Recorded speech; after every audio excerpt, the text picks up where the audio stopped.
Today I'm going to be chatting with That Diesel Garage. They're a diesel company and enthusiasts out of Nebraska, and I wanted to chat with them about an event that they're helping to organize and put on for enthusiasts in Nebraska, Iowa, surrounding states, and learn about their journey in diesel ownership, being in the diesel community, a couple different builds that they have. So I'm looking forward to chatting with them today. Before we get to it, I want to give a shout out to a couple of our sponsors that help make the Diesel podcast possible. The first is Kershaw Knives. If you go to kershaw.kaiusa.com, use code TDP40, you get 40% off MSRP. They've got a ton of different knives to choose from folding knives, different assisted opening, different blade steels, blade shapes, handle designs, and really a whole lineup designed to meet any budget. So we appreciate them offering that discount code just for you guys. Also, Target Sports USA, if you're into other hobbies besides diesel trucks like myself, or you like to hunt, do competitions, hit the range, they have a really cool membership program. It's $99 a year, and for that, you get free shipping on any order. So whether you're ordering 1 box, 3 boxes, 20 boxes, it's free shipping all the time. You also get an instant 8% discount when you go to checkout, and there's different events and promotions they have throughout the year where that discount can go even deeper. Also, if there's a particular caliber that you're having trouble finding locally, they also give priority notifications to their members. So when that particular either brand or caliber comes in stock, you get notified first to be able to get it headed your way. If you go to targetsportsusa.com/dieselpc, you'll find all the details there. Part of being a member is you get entered for a chance to win 2 really cool giveaways that they have. The first is an all expense paid hunting trip to Colorado. It includes airfare, accommodations, meals, complimentary meat processing, and shipping back to you. So that's a once-in-a-lifetime opportunity that you're automatically entered for a chance to win by being a member. Plus, they give away a brand new F-150 every year as well. So if you're looking for something to keep some miles off your diesel truck or something to take off-road, use for hunting, different things like that, it's a really cool opportunity to have a chance to win that. Just go to targetsportsusa.com/dieselpc and you'll find all the details there. All right, let's get to today's podcast with the Diesel Garage and chatting about this event they're helping put on and their love for Cummins and the different builds that they've done. Loyal and Kayleen, I appreciate you guys chatting with me today. I know we've kind of trying to get our schedules lined up, but I appreciate you tagging us in an event that you guys have coming up, which I really want to get into because I love to. Events just have kind of a soft spot, like in my heart. That's where I got interested in diesel so long ago, and I hear so many stories from people that say, hey, I saw this diesel truck race and that got me into this career, or it inspired a build. So I definitely wanted to learn more about you guys, your business, the diesel shop you have. So welcome to the Diesel Podcast. Thanks for having us. Thank you for having us. Yeah, we're excited.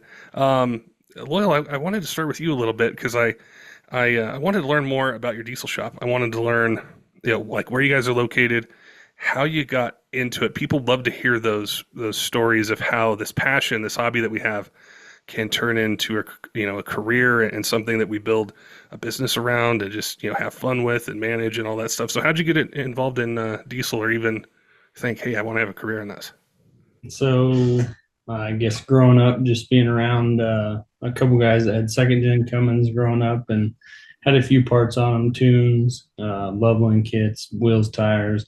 Nothing crazy, but back then it seemed like they had the world done to them, Thought they were crazy horsepower trucks and a lot of fun to be around. And when I turned 18, I was getting ready to graduate, and the one that I grew up around was actually up for sale. So I bought it, and it was my first, it was a 2002 Dodge Cummins 6-speed, and kind of snowballed from there.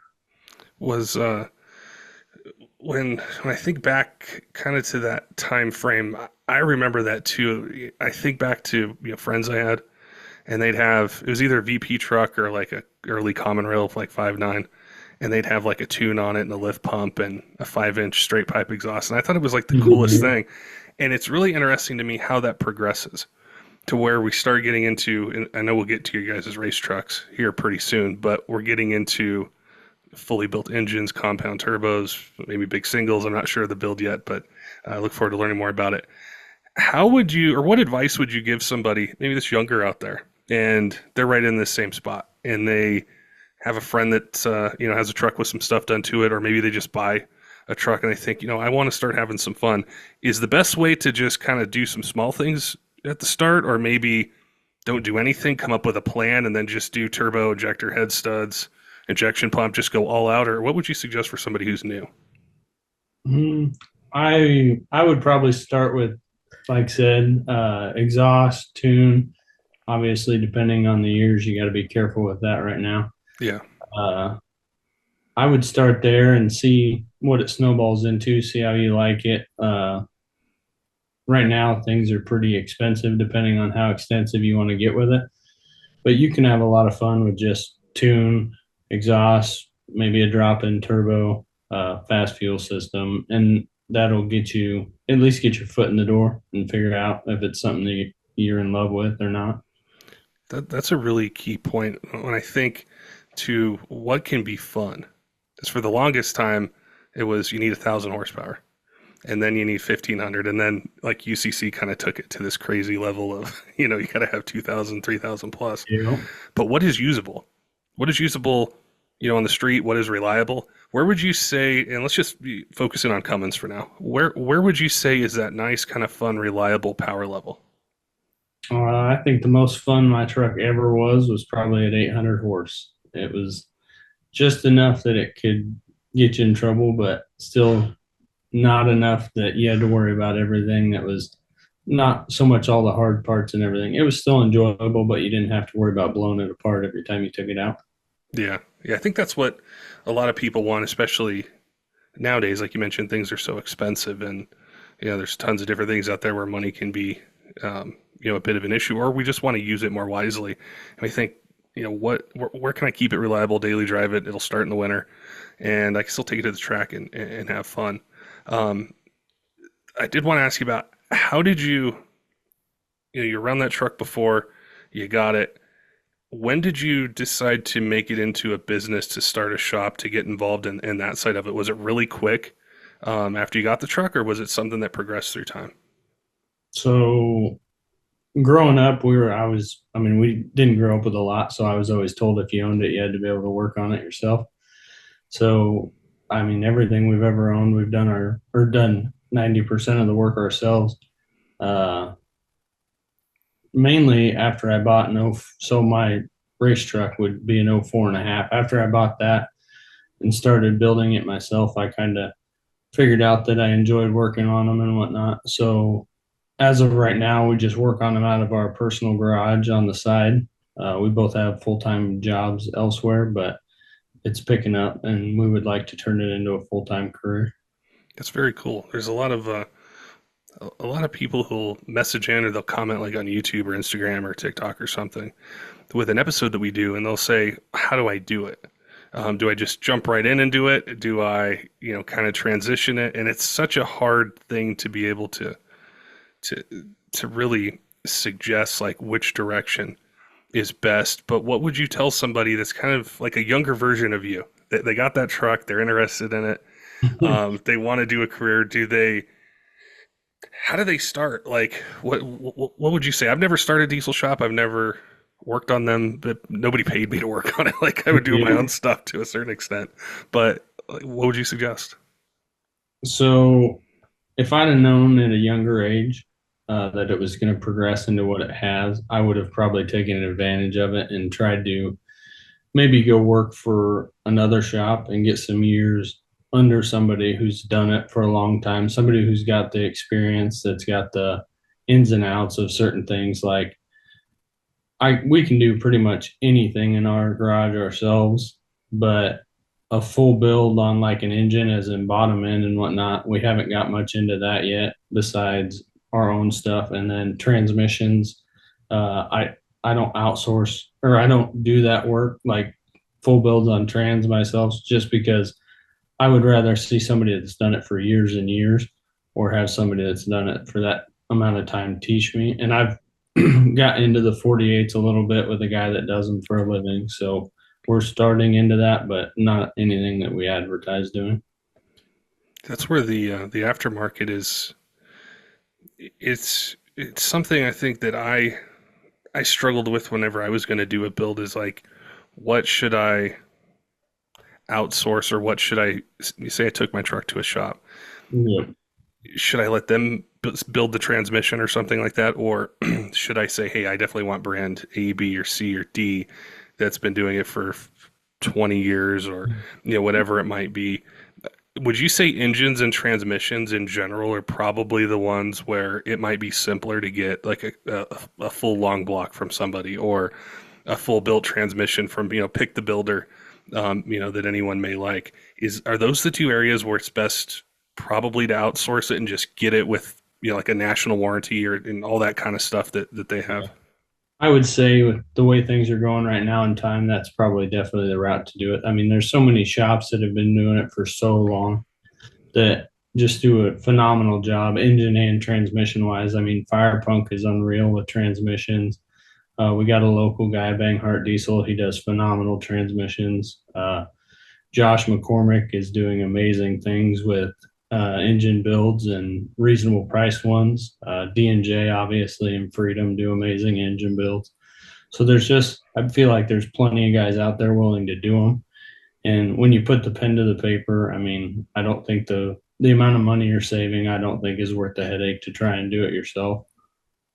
Yeah, I also think too, though, on the other side of it, is when I can work with somebody local on some of the details, some of the setups. I'd rather do that because Absolutely. you guys know, and I guess it varies by state and elevation and all those kind of things. But if I lived in Nebraska, I'd rather go to you and say, hey, what combination of air and fuel is going to work well here versus, I'm next door in Colorado. It's a little bit different.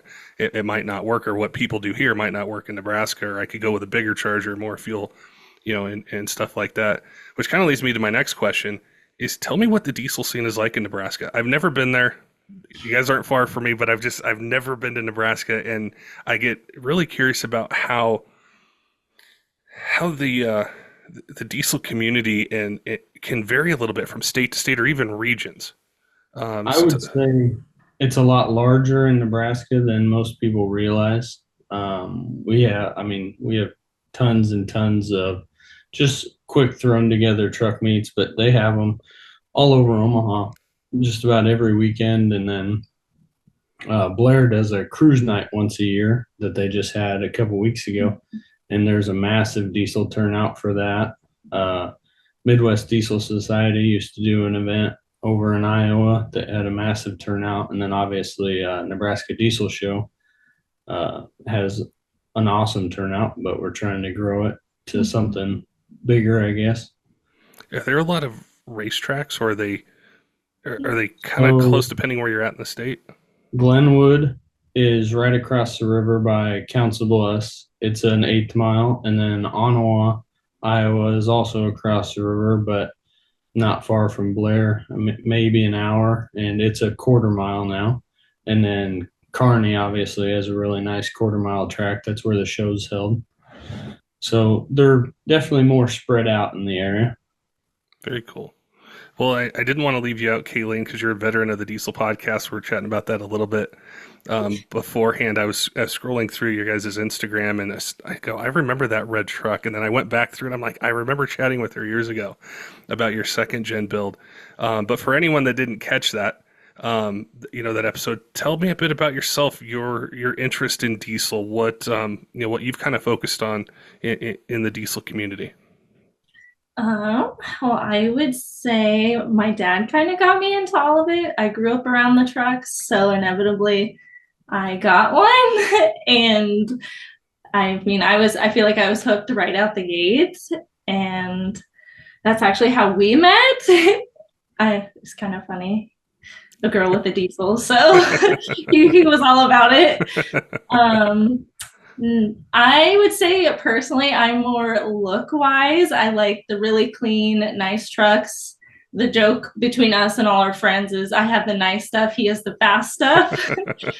I'm up to 3 trucks now. I have a 1st-gen, a 2nd-gen, and a 3rd-gen. So okay, so you got the first 3. What's the way you've with each one of those 1st-gen, 2nd-gen, 3rd-gen? What has been your focus with them? Has it been getting, like you mentioned, just the appearance and the setup that you wanted, or what's been the plan with each one? they've all been kind of different. The 2nd-gen, that one's the red one. That one's my baby. That one is a garage queen. It does not come out after fully restoring it. I just hate to ruin it, I guess. So that one's a garage queen now. The first gen's kind of my fun toy, just drive around, looks good. And it's a first gen. Who doesn't love those? Oh, yeah. And then the third gen, it's kind of built more of a tow setup. That's kind of what we want to haul all our trucks with. But yeah, that one looks really good, but it also has a little bit more to it, so we can actually use it. Of the three, which would be your favorite? Let's just say from like looking at them, which would be your favorite? Then also like as far as driving, which one would you pick to drive? Oh, that's the worst. Most fun to drive would probably be the first gen, just because I've always wanted one. And then last October is when I got it, and it just is so cool and I love it. So that was by far my favorite to drive. Look wise, the red one, the second gen, that one's I don't want that one ruined. How'd you find the first gen? Because they're tough to find. Oh, it was a fluke deal. The week before, I actually told him he wasn't allowed to buy any more vehicles. And then a week later, I found an ad on Marketplace and I sent it to him. And later that day, I just asked him, I was like, well, did you message him? And he's like, what are you talking about? I'm like, I want to buy that truck. Did you message him? And he's like, I thought you said we weren't buying any more trucks. I was like, no, that was for you, not me. Yeah, so that's how I found that one. Was it exactly what you wanted? Were there any, like, do you have any plans for it? Any upgrades that you want to do to it? Yeah, probably a little bit. I would say the way I got it is pretty spot on to the way I want it. I do potentially want to paint it a different color scheme in the future. It's a really metallic-y blue right now, and I really love that. But when I bought it, I had the intentions for a different color scheme, so I probably will paint it a different color in the future and really make the inside look nice and do leather, that sort of thing. Maybe turn it up a little bit so it's not just a looker. Obviously, it's a first gen, so not a whole lot you can do with it, but Common question we get from you guys a lot is, hey, I need a diesel engine. I either, I can't wait this long to get one, or normal place I get stuff from it just takes too long, or they don't have the parts in it that I need. Maybe my truck's not stock, or I tow heavy with it. I don't want to go back with just a stock engine. DFC Diesel is a sponsor of the podcast. We worked with them, hand in hand on doing episodes, answering technical questions. They have a complete lineup of Cummins, Duramax, and Power Stroke remanufactured engines that are set to a standard of ISO 9001 2015 standards, which is a huge deal in the aftermarket. And there's certain levels of quality testing, validation that are required for that. So when you get one of those engines, the type of quality that's built behind it with an industry-leading warranty that's really comprehensive. And the other thing with that is, sometimes the options that are out there, it's a basic OEM engine. You want a little bit more. You don't want to have the same failure again. So there's a bunch of different series of engines that they have, from core, street, tow haul, and also the Speed of Air series, which we've covered on the podcast before. There's a lot of really cool benefits to it. And if you have questions about that, reach out to them. If you don't know the type of engine that you're looking for, if you go to dfcdiesel.com, there's a ton of info there. You can send an email or you can reach out to them. Also, they're working with Speed of Air pistons, which it's the only piston that pays for itself. And there's a lot of really cool technology behind it. So you can add that into your build and be able to get better fuel economy, increase power, increase torque, and better engine life out of it. Some of the most common engine applications or series of engines that they have with that lead time, a lot of them are in stock or they have really short lead times. So you can check your favorite retailer or go to dfcdiesel.com, check them out, see what's in stock, see what you can get. If you have questions, maybe you want to do something that's outside of the normal series of engines, they have tons of choices for rods, cranks, pistons, valve train upgrades, tons of different things. So if you're in the market, definitely make sure and head on over and check them out. I just thought of a question to ask you, but actually both of you guys. So being that you're both into diesel and you're passionate about it, and you mentioned there's the power side going fast, and then you're really focused on just how it looks, how clean it is.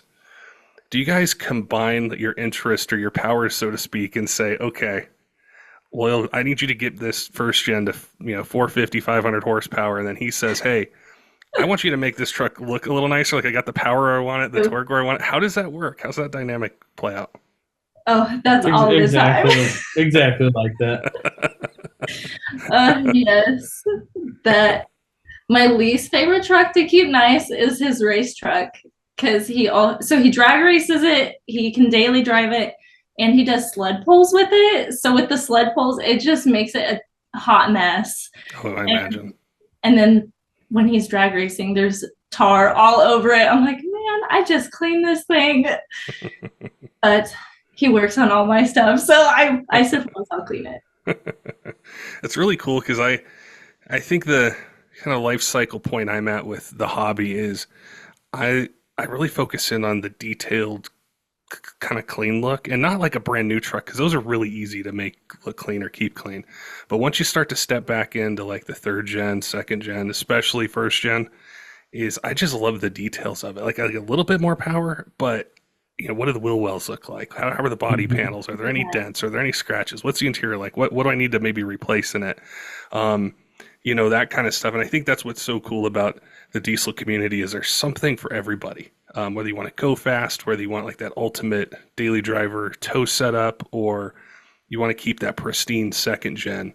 Because I'm sure when you take it out and you stop and get fuel or something, somebody sees it and goes, how is that truck that clean? Like, I've always loved, that year range truck. How do you do it? And that starts a whole conversation. Or somebody sees Loyal's truck at the drag strip and goes, how do I get that kind of power? Or how do I do this? And I love the conversation, which is probably why I do a podcast. But it really got me thinking when I was thinking about chatting with you guys today. How did you guys come up with the idea for this event? Because you had tagged us in a post on Instagram, and I saw it, and I saw some really big companies commenting, people liking it, and I love the kind of the background story. Where'd the idea come from? So it's actually been around for 15 years now. It was started in 2009 by Josh Fulmer, and it's still ran by him today. It started as just a group of guys doing a power stroke meet at Buffalo County Fairgrounds in Kearney, Nebraska. And the second year, I believe, they added a dyno into the mix and turned it into more of like a dyno day. And any brand could come. I mean, Cummins, Power Stroke, Duramax, whatever. And then it kind of just snowballed from there. They ended up moving it to Kearney Raceway Park, which is the quarter-mile drag strip in Kearney. And this will be our 8th year going. And we actually got engaged out there at NDS at the track.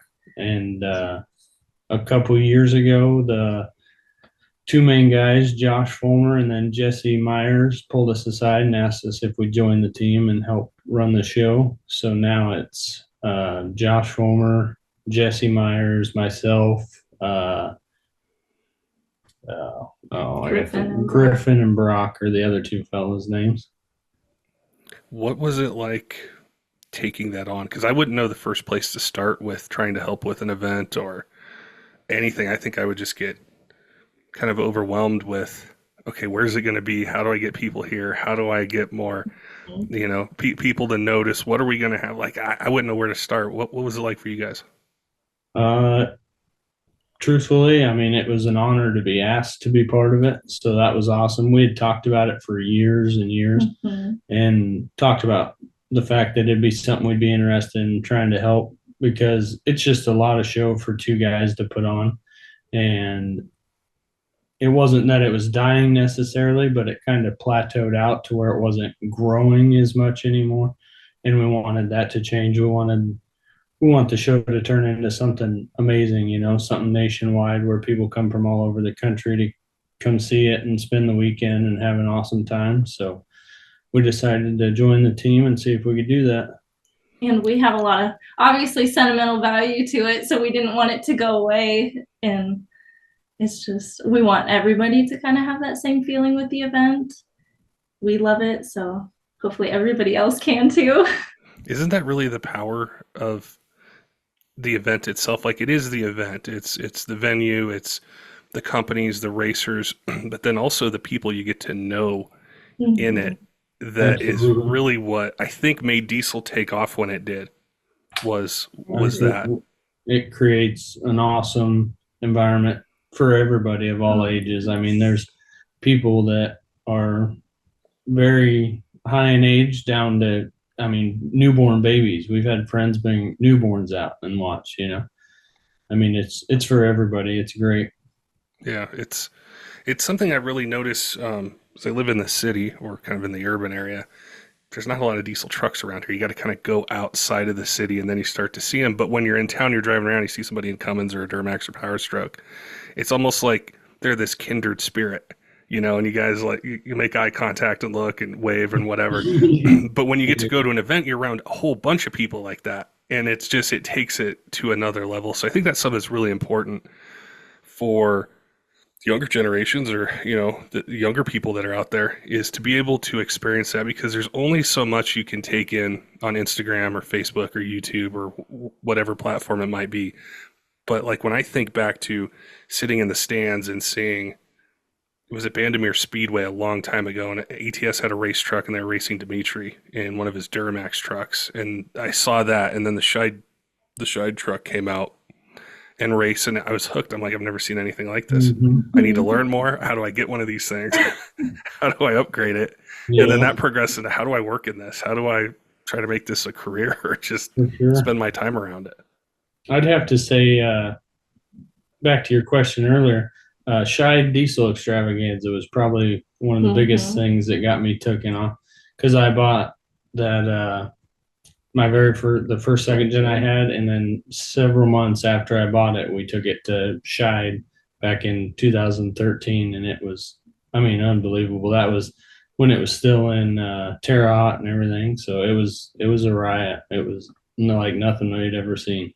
I think that was the first year, maybe second year I went to Scheid Diesel Extravaganza was 2013, and I just remember the town. It was just there were tons of diesel trucks, and then you get to like the fairgrounds, and I'm like, I've never seen anything like this. And then the day of the racing, like I've never seen stands this full and all these companies here, and it was just I don't know. It made a real strong impression on me was to see just all the things that were out there, all the people that were interested in it, all the companies that were there, the people racing. It was kind of life changing, in a way to see it. I think that's what'll be cool about the work you guys are doing is trying to bring that, to a different part of the country because it can sometimes be hard to go to these different states depending how far away they are to be able to experience it. But if I'm local in Nebraska or I'm just, a couple hours away and I can experience this, well, then I'm going to go. I might not be able to make it to Florida or, someplace on the East Coast or something like that. But, you're able to bring it to, to people that are local, people that are there.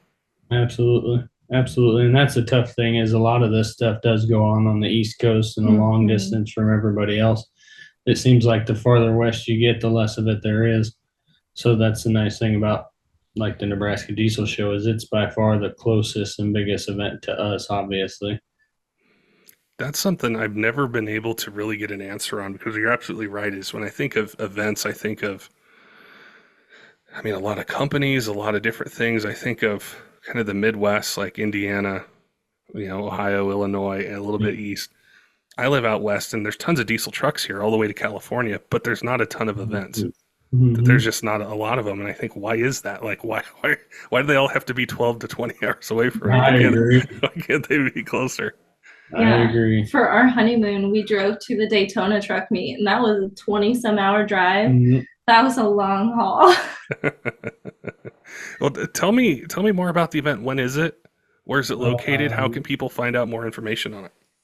So the event is on June 14th and 15th. She's the calendar if you can't tell. June 14th and 15th. It's a Friday and a Saturday. Friday night will just be the gates open. They do kind of a meet and greet tailgate. Everybody can hang out. Saturday is the main day. They open up the drag strip. We do drag strip, burnout contest, show and shine, dirt drags. This is the second year of that, and have a really good turnout on that last year. So hoping that grows some more. We got a dyno that'll be there, so it's a packed day. It's a very busy day. They have food trucks and stuff out there, so everybody can stay the whole day. That you don't have to leave and come back. So try to make it as easy as possible for people to stay out and enjoy the entire show without missing anything. Yeah, yeah, that sounds really cool.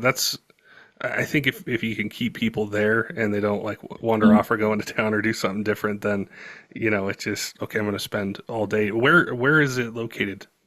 Kearney, Nebraska, at the Kearney Raceway Park.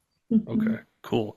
And is there like where can people find more information? Is there an Instagram page? Should they check out your guys' page? Where can they find? So they have a Facebook page. I believe it's just Nebraska Diesel Show Facebook page. And then they also have a website, the nebraskadieselshow.com. And it's got all the information and stuff on there, also location, pretty much anything. It's got sponsorship forms if anybody's interested in that. It's got vendor forms. It's got media rights, stuff like that. If you want to come out, take pictures, just about everything on the website. And it was just recently updated, so everything should be all up to date and ready to go. Very cool. Now, if somebody's listening and they have questions, say about a build, or they want to talk with you, Loyal, about maybe some of the details of something, how could they get in contact with you to ask you questions? For that, probably Instagram would be the best way to get a hold of us for like that diesel garage type stuff. That's the only place we have a page right now for that. We're in the middle of having a logo made and whatnot, and after that all goes through, then we'll probably make it official, get an LLC, and start doing some more advertising on it. Very cool. Well, I appreciate you guys tagging me in the post, because it brought my attention to it. And like I said, I was scrolling through the trucks. I recognized Kayleen's, and then I remembered the episode, and then I did a little bit more research. And this is really, I think, the foundation of being a diesel enthusiast is the process you guys have both gone on individually and together. How you're able to share this passion for diesel trucks, help each other with builds, help each other with a business, talk about a business, and then give back by taking on helping to organize an event. That's a lot of work, a lot of time, a lot of things you guys have to do. So I appreciate what you guys are doing for enthusiasts that are there in Nebraska, people that are going to be close, and hopefully one day people driving from 4 or 5 states over to go to it. So I appreciate you including us, helping to tell this story, chatting with me today, and keep me updated on it. Let me know how it goes. Keep me updated on the builds. Kayleen, if you get any new Cummins trucks and you're going to restore them, let me know.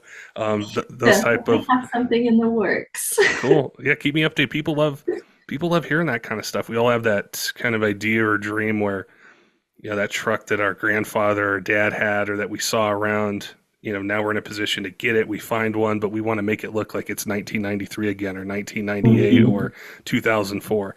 So keep us updated on that. Absolutely. Very cool. I appreciate you guys' time today, and look forward to the event and seeing the turnout from it, and the feedback and power numbers and track times that happen there. All righty. Thank you for having us.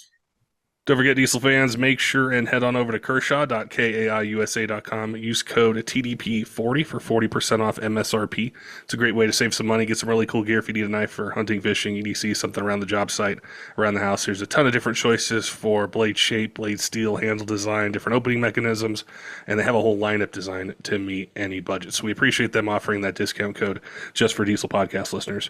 Also, Target Sports USA, they have a really cool membership program. It's $99 a year, and in that year you get free shipping, whether it's 1 box, 15 boxes, 3 boxes. If you're ordering ammo online, you know how shipping costs can add up pretty quick if you're not buying huge quantities. So it's a great way to save some money. They also give you an instant 8% discount on your order. Plus, there's different times a year where they have bigger discounts just for their members. They also have 2 really cool giveaways that you're entered for a chance to win. The first is an all-expense-paid hunting trip to Colorado. That includes airfare, accommodations, the fee for the hunt.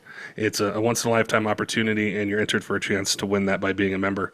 Plus, they also give away a brand new F-150 every year as well. So we appreciate them offering this opportunity, the code, and different perks and benefits to our listeners. So definitely make sure and check them out out if you're in the market. I also want to give a shout out to some of our Patreon supporters: Tyler Loewen at 23 Diesel, CUTTERUP Rob, Colby, J. Cole, all of our other Patreon supporters, all of you who subscribe on YouTube and podcast apps, follow us on social media. We appreciate all your support here in year 8 of the Diesel Podcast and look forward to bringing you more of the content that you want to hear in 2024. Until next time, keep the shiny side up.